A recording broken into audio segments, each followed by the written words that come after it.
তো অনেক ধরনের লুচি খেয়েছো, ফেলে দেওয়া জিনিস দিয়ে এত সুন্দর ফুলকো ফুলকো লুচি খেয়েছো কি? বলো তো এটা কিসের লুচি? এটা হলো বাসি ভাতের লুচি। এই লুচির রেসিপিটা দেখতে হলে ভিডিওটা ফার্স্ট থেকে লাস্ট পর্যন্ত দেখতে হবে।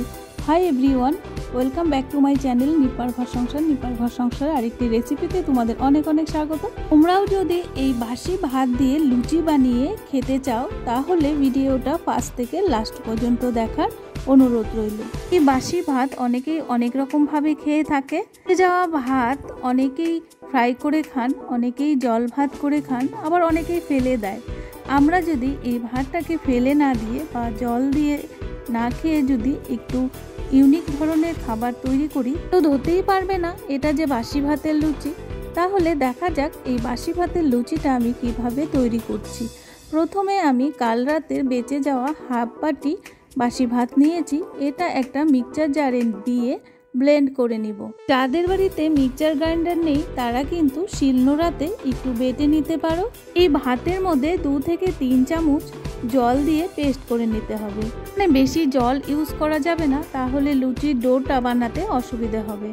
ভাতগুলো পেস্ট করা হয়ে গেছে, এবার একটা পাত্রের মধ্যে নামিয়ে নিতে হবে। ভাতের সফট পেস্টটার মধ্যে এবার টেস্ট অনুসারে একটু নুন দিয়ে দিতে হবে আর অ্যাড করতে হবে 1 চামচ চিনি, আর এখানে দিয়ে দিতে হবে 1 চামচ সাদা তেল। আমরা যখন এমনি লুচি বানাই তখন সেম প্রসেসে চিনি, নুন আর তেল দিয়ে ময়াম দিই, সেই একই জিনিস এখানেও দিতে হবে। তোমরা চাইলে এখানে জোয়ানও দিতে পারো, আমি এখানে দিইনি। এখানে দিয়ে দিতে হবে 2 চামচ ময়দা।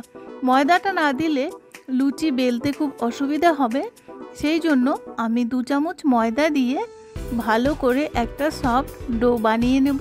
প্রথমে আমি 2 চামচ ময়দা এখানে অ্যাড করেছি। ডোটা বানানোর সময় আর একটু ময়দা লাগতে পারে, যেহেতু ভাতটা পেস্ট করার সময় 2 থেকে 3 চামচ জল ইউজ করা হয়েছে। চেষ্টা করবে ভাতটা পেস্ট করার সময় জলটা খুব কম দিতে। জলটা বেশি পড়ে গেলে ময়দাটা বেশি লাগবে আর লুচিটা শক্ত হয়ে যাবে। আমার আর একটু ময়দা লাগবে, সেই জন্য এখানে আর 1 চামচ ময়দা দিয়ে একটা সফট ডো বানিয়ে নিচ্ছি। এখানে সফট ডোটা আমার তৈরি হয়ে গেছে। এই যে এরকম হবে, যেরকম লুচির ডো তৈরি করতে হয় সেই একই রকমভাবে ডোটা তৈরি করতে হবে। ডোটা তৈরি হয়ে যাওয়ার পর আরও 1 চামচ তেল মাখিয়ে 5 মিনিটের জন্য ঢেকে রেস্টের জন্য রেখে দিতে হবে, তাহলে ময়দা আর ভাতটা একসাথে সেট হয়ে যাবে। ফিরে আসছি 5 মিনিট পরে। ফিরে এলাম 5 মিনিট পর। ঢাকনা উঠিয়ে ভাতের ডোটা দেখো কত সুন্দর সফট এবং নরম হয়েছে। এবার আর একটু মেখে নেব। মেখে নেওয়ার পর ছোট ছোট বলের আকার করে লেচি কেটে নেব। সাধারণত আমরা যেভাবে ময়দার লুচির বলগুলো তৈরি করি একই প্রসেসে সবগুলো বল তৈরি করে নিতে হবে। সবগুলো লেচি আমার তৈরি করা হয়ে গেছে। এবার এইগুলোকে বেলে নেব। কিচেন স্ল্যাবটা আমি ভালো করে পরিষ্কার করে নিয়েছি, আমার এখানেই সুবিধা লাগে, সেই জন্য আমি কিচেন স্ল্যাবেই লুচিগুলো বেলে নিচ্ছি। একবারে সব লুচিগুলো বেলার পর ভাজতে শুরু করবে না, 2টো করে বেলবে, ভাজবে, তারপর আবার 2টো করে বেলবে, ভাজবে, তাহলে লুচিগুলো খুব বলের মতো ফুলবে আর খেতেও একদম সফট নরম হবে। এবারে গ্যাসের উপর কড়া বসিয়ে দিয়েছি। তেলটা কতটা গরম হয়েছে সেটা ট্রাই করার জন্য প্রথমে ছোট্ট একটা লুচি দিয়ে দিলাম। দেখতেই পাচ্ছ তেলটা কতটা গরম হয়েছে আর লুচিটা কতটা বলের মতো ফুলে উঠেছে। তোমরা সবসময় একটা জিনিস চেষ্টা করবে, লুচিটা যেন সবসময় তেলে বেলে নিতে পারো। আমার কমফোর্টেবল লাগে না, সেই জন্য ময়দা বা আটা দিয়ে আমি সবসময় লুচি বা পরোটা বেলি, সেই জন্য তেলের নিচে ময়দা বা আটাগুলো পড়ে কালো কালো হয়ে যায়। আর যদি তেল দিয়ে তোমরা বেলে নাও লুচিগুলো, তাহলে কড়াইয়ে থাকা তেলটা কিন্তু কোনো সময় কালো হবে না। দেখো প্রত্যেকটা লুচি কিন্তু বলের মতো ফুলে উঠছে, কেউ কিন্তু ধরতেই পারবে না এটা ভাতের লুচি নাকি অন্য কিছুর লুচি।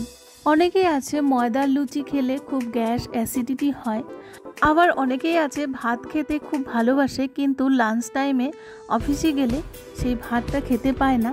আমরা যদি অফিসের টিফিন বক্সে এরকম ভাতের লুচি বানিয়ে দিই তাহলে কিন্তু একদম 16 কলা পূর্ণ। ভাতও খাওয়া হবে, আবার এইদিকে লুচি টেস্টও পাওয়া যাবে। আর যারা লুচি খেতে খুব পছন্দ করে তাদের জন্য তো কোনো কথাই নেই।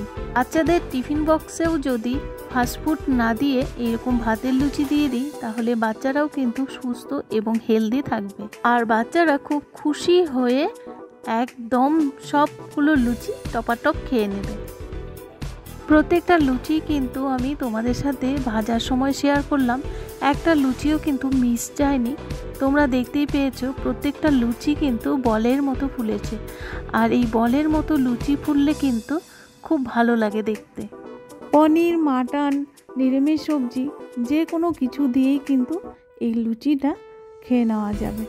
আর এই ভাতের লুচি খেলে কোনো গ্যাস, অ্যাসিডিটি, অম্বল এইসব কিচ্ছু হবে না। নেক্সট সময় বাসি ভাতটাকে জল দিয়ে রাখি, সেই জল ভাতটা আমরা খেয়ে নিই, তখন কিন্তু শরীরটা খুব ভারী ভারী লাগে। সেই জল ভাতটা না খেয়ে এভাবে যদি লুচি বানিয়ে খাও তাহলে শরীর কিন্তু একদম ঝরঝরে থাকবে। একবার যে এই বাসি ভাতের লুচি খাবে সে আর কোনো দিনও ময়দার লুচি খেতে চাইবে না। এতে এত সুস্বাদু আর সফট নরম, একটা খেলে 3-4টা এক নিমিষেই খেয়ে নেওয়া যাবে। তোমাদের বাড়িতেও যদি বাসি ভাত বেঁচে যায় তাহলে সেই ভাতটাকে ফ্রাই করে না খেয়ে বা জল ভাত না খেয়ে একবার লুচি বানিয়ে ট্রাই করতে পারো। আর এই লুচি খেয়ে কোনো দিন আর ফ্রাই ভাতও খেতে চাইবে না, জল ভাতও খেতে চাইবে না। এই লুচিগুলো দেখে তোমাদের কি মনে হচ্ছে? এগুলো কি বোঝা যাচ্ছে যে বাসি ভাত দিয়ে তৈরি? একবার ট্রাই করে দেখতে পারো, খেতে কিন্তু দুর্দান্ত টেস্ট হয়। দেখো কত সুন্দর হয়েছে আর এত নরম আর পাতলা হয়েছে। সাধারণত ময়দার লুচিগুলো কিন্তু একটু শক্ত ধরনের, কড়কড়ে ধরনের হয়, আর এই লুচিটা দেখো একদম সফট আর নরম তুলতুলে হয়েছে। একদম অবিশ্বাস্য আর ইউনিক একটা রেসিপি ভাতের লুচি। যারা এই ভাতের লুচি এখনও ট্রাই করোনি একবার হলেও ট্রাই করে দেখো কেমন টেস্ট হয়। আমাদের দেখাচ্ছি দেখো কতটা সফট এবং তুলতুলে নরম হয়েছে।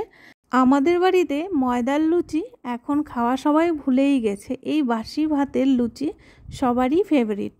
আজকের এই বাসি ভাতের লুচির রেসিপিটা তোমাদের কাছে কেমন লাগলো তোমরা অবশ্যই কিন্তু একটা লাইক করে কমেন্টস করো। আর যারা নতুন বন্ধু দেখছো তারা অবশ্যই সাবস্ক্রাইব করে বেল নোটিফিকেশনটি অল করে রেখো, তাহলে আমার নিত্য নতুন ভিডিও, ব্লগ বা রেসিপি সবার আগে তোমাদের কাছে পৌঁছে যাবে। আর এই রেসিপিটা যদি তোমাদের খুব ভালো লেগে থাকে তাহলে ফ্যামিলি আর বন্ধুদের সাথে শেয়ার করে দিতে পারো।